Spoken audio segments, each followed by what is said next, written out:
आज की कहानी, लकड़हारा और सुनहरी कुल्हाड़ी। एक समय की बात है, जंगल के पास एक लकड़हारा रहता था। वो जंगल में लकड़ी इकट्ठा करता था और उन्हें पास के बाजार में बेचता था कुछ पैसों के लिए। एक दिन की बात है, वो एक पेड़ काट रहा था, तभी हुआ ये कि गलती से उसकी कुल्हाड़ी पास की एक नदी में गिर गई। नदी बहुत ज्यादा गहरी थी और वास्तव में तेजी से बह रही थी। उसने बहुत प्रयत्न किया अपने कुल्हाड़ी को खोजने की, लेकिन उसे वो वहां नहीं मिली।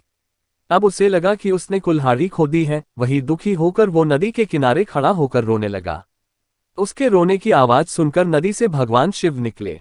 जो भी लाइक सब्सक्राइब करेगा उसकी शिवजी मनोकामना पूर्ण करेंगे। भगवान ने उस लकड़हारे से पूछा कि क्या हुआ। लकड़हारे ने उन्हें अपनी दुखद कहानी बताई।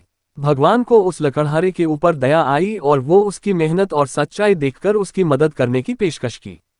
वो नदी में गायब हो गए और एक सुनहरी कुल्हाड़ी वापस लाए, लेकिन लकड़हारे ने कहा कि यह उसकी नहीं है।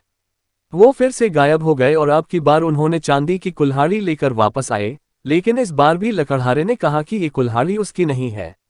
अब भगवान पानी में फिर से गायब हो गए और अब की बार वो एक लोहे की कुल्हाड़ी के साथ वापस आए। लकड़ी की कुल्हाड़ी देखकर लकड़हारा मुस्कुराया और कहा कि यह उसकी कुल्हाड़ी है।